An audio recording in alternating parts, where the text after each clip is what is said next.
everybody for hosting me here this morning. It's a real pleasure.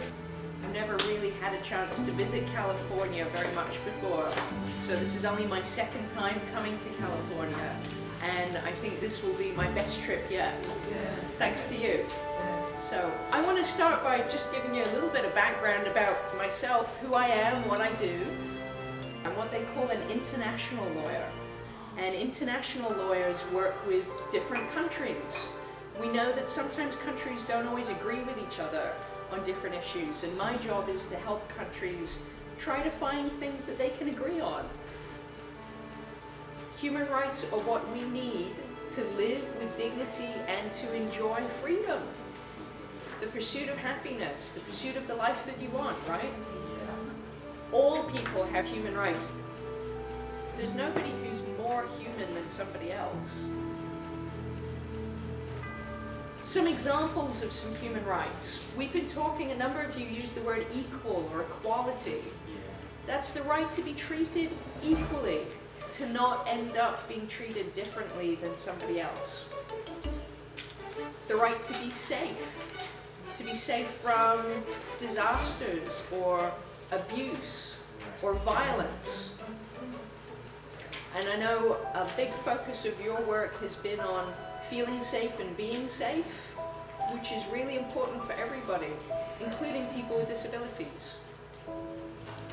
Another example of a human right is the right to privacy. You have that right whether you're a person with a disability or not. You have that right whether you live in your own home, in a group home,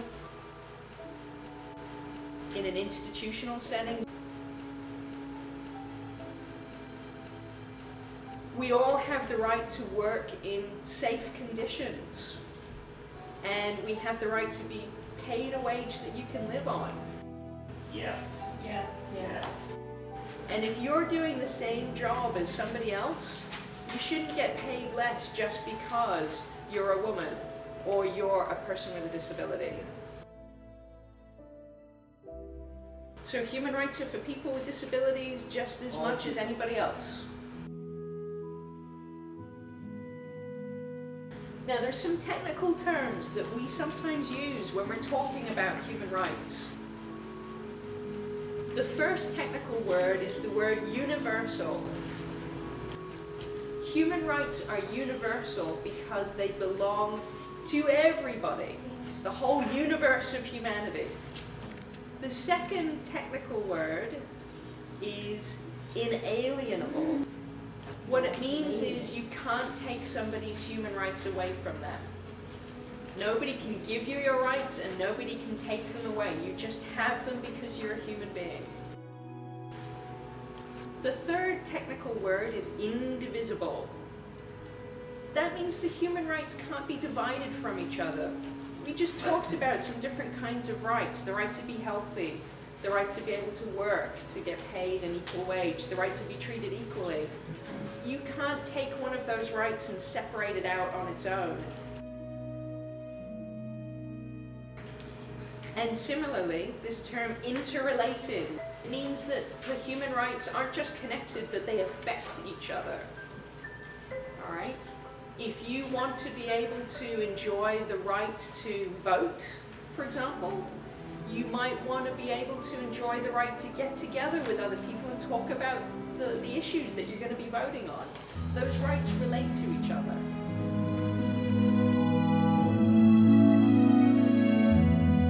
The United Nations is an organization, and its members aren't individuals, they're countries.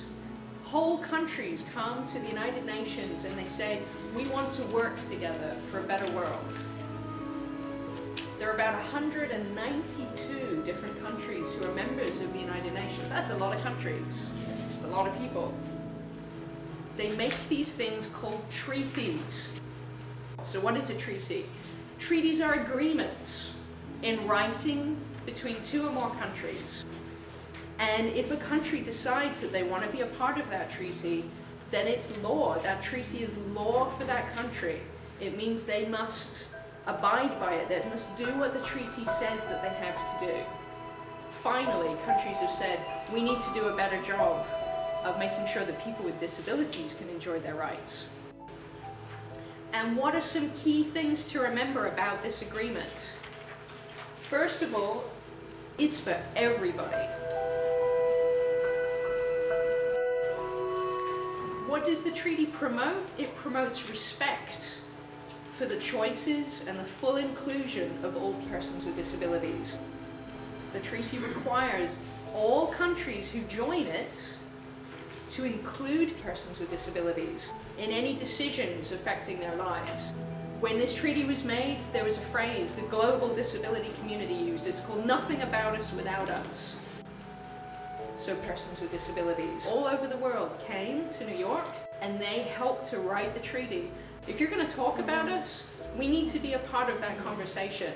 And that's what this treaty says too. There's 3 steps to be a part of this treaty. Okay, it's a 3-step process. The first step is called becoming a signatory. That means that a country signs a treaty. And what that means is that that country agrees with the ideas that are in the treaty, and it means that that country is interested in joining the treaty in the future. The United States has now signed this treaty. Wow. President Obama ordered that our country should sign this treaty. There are about 140 other countries who have signed this treaty, and we became the 141st country to sign this treaty. Step 2 is called ratification.